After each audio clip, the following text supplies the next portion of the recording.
going to be designing your clock to represent a country. I'd like to The DT department at Hayden School in northwest London is looking for ideas on how to cover sustainability, now a requirement at Key Stage 3 and 4. Some brown. See how you've got the brown mixing in with the green here?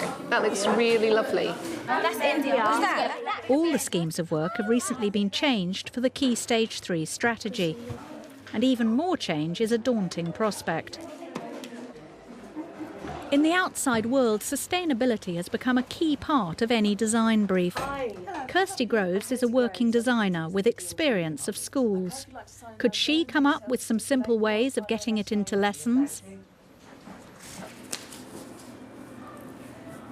We don't consider any sustainability at all in any of our schemes of work at the moment.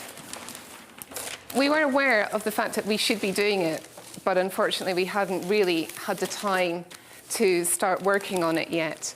We needed to think about whether we were going to radically change everything, and we weren't really keen on that idea. We don't really want to have to redo all our schemes of work again. Hayden is a large secondary in Pinner. Kirsty will be observing 3 DT lessons. What can she suggest without creating mountains of extra work? You're going to do some batik. You're going to apply it to your piece of fabric, okay, based on what you've designed on your paper. Once you've done that, you're going to do some painting to paint the background. Caroline Penny's Year 7 textiles project is the first to get Kirsty's attention. Okay, just so it blends in a wee bit and it starts to be a few different colours. I think if you start to do a bit of brown and green in here like that, it'll look excellent. Okay, I think it's looking very nice. The project, which runs over 8 weeks, involves students making educational mats for younger children. Look, you want to get some colour on here, don't you? What sort of colour are you going to put behind the trees? That's the bush. Start to make it look a bit like bananas. Just draw onto it a wee bit, like a painting. I can see in your lesson is there's loads of fun, and designing for young people is fun. Having something that's bold is fun, and if we can get a sustainable element in without losing that fun, and without you kind of going, oh God, I've got to do the sustainable bit. At the moment, how are their topics decided? How do they decide what they're going to be working on? Well, previously, the last 2 groups, we had allowed them to choose their own themes and had made decisions themselves in their groups what they were going to do. We found by the end of the second rotation that everyone was doing similar things. So this time I actually selected some topics that were quite different from anything done before and basically let them draw them out of a hat or from a hand. So actually, at this stage, we could bring in words to get them thinking around sustainable topics. Maybe there's even a kind of another level to it. So if you do say jungle, you could actually have start talking about an ecosystem, for example, within the jungle. Or if you have home, you could talk about getting them to think about the details behind it. Because I think that's where the sustainable angle can come in. And what's that over there? I can It's a recycle bin. Is it? We're going to have it like... What materials are you using for it? I think we're going to use some plastic beads, Cotton. linen, and maybe some string for the jellyfish. Where are you going to get the materials from? Hopefully from the school. One of the teams was talking about putting beads and things like that on it, which I thought was really nice. And maybe there's something around actually going and finding things that are not used anymore and finding uses for them in a way that doesn't look secondhand, making use of old things, and then just making a point of the fact that that would have been thrown in the bin, but actually you're making it into something that people are going to enjoy. I mean, one thing we actually started to use a little bit last time was some buttons, and so it could be a case that I start to get them to collect buttons from home and bring them in and use those. And it's as simple as that, isn't it? It's actually, I think that's a really valuable lesson in itself, kind of turning the mindset from recycling is about old, horrible stuff into actually what can I use this for? And just starting to get them thinking about that. What I like about this is that they've got really big, bold colours on it. You've used, I don't know if you made a decision here, but you've used kind of the same colour in lots of different places, which It's quite interesting because you don't have to use too many dies, do you? Where do they come from? You just buy? They're just from the normal school suppliers. Right. Basically sold as boutique dies. Right. So it'd be interesting just to find out, because it may well be that some of them are actually quite harmless in terms of their impact on the environment. It might turn out that there's one or two that are quite bad, so maybe you could look for alternatives. Next, Kirsty's off to observe a Year 8 food technology lesson on healthy biscuit bars. Your group, you're going to look at the most aesthetically pleasing and rank in order. Okay, so you want to get those images out and have a look at those. NQT Fiona Johnson is getting the class to analyse different types of snack. To the least healthiest, okay? I think that would be the... So we've got banana, Nutri-Grain. Yeah, that's what you want? Yeah. Cool. Yes, Katie.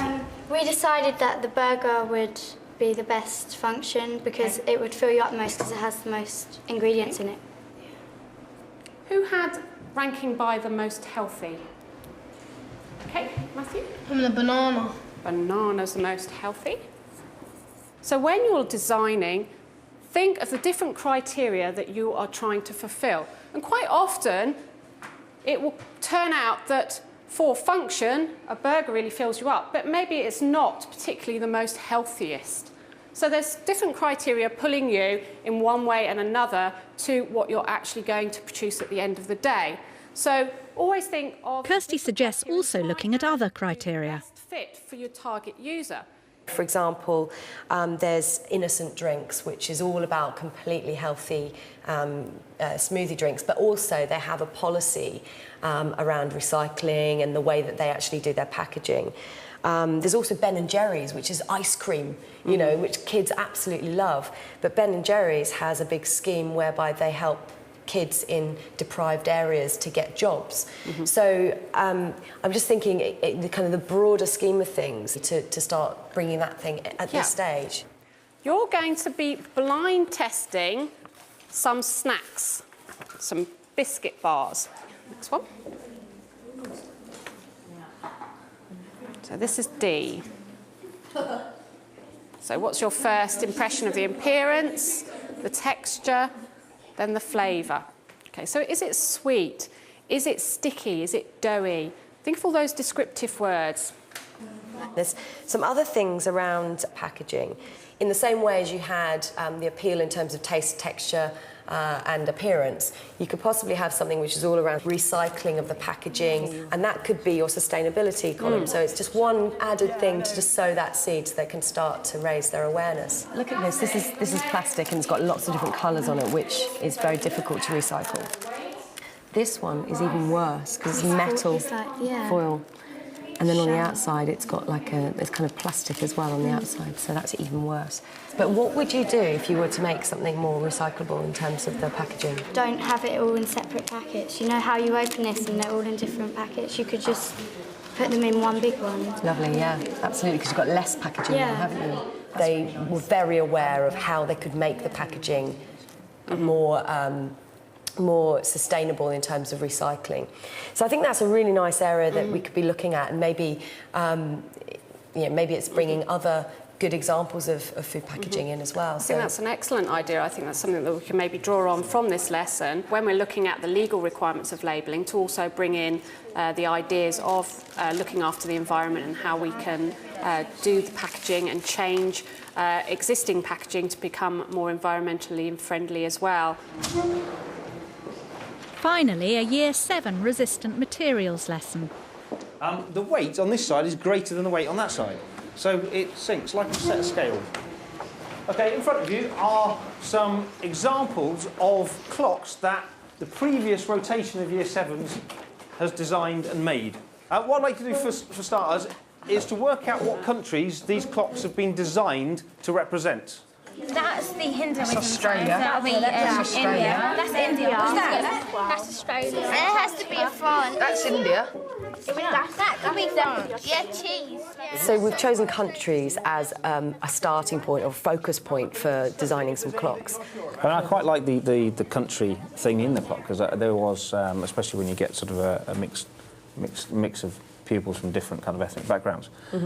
That there was quite a bit of discussion about the culture and that's, I find that quite strong. It would be nice to do something more with that. Yeah, maybe there's something we can do around that in terms of what different countries do in terms of their recycling projects or initiatives, or maybe it's kind of, right, okay, you guys have chosen Germany, so as homework, go away and come back and give us some ideas around what they, some information around what they do.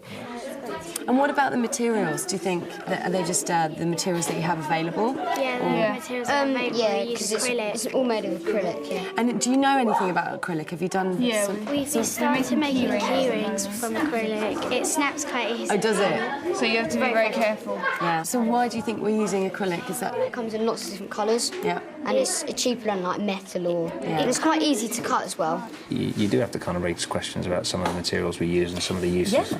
It's quite important, obviously, to not waste materials. We do look into developing a cutting list that's going to reduce the amount of material they actually need, so they're not ordering... you kind of tessellate objects, yes, for example. Sort of thing. Yeah, we do that, and then we'll... And is that quite explicit to the students? Because that, for me, is a great example of how you can continually just raise their awareness around consumption of materials. Yeah, absolutely. That, but probably after that point, it probably isn't referred back to much after that.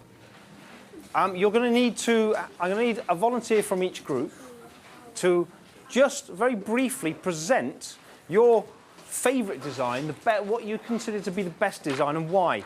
The use of colour is good because they've got a blue background which works as sky and water.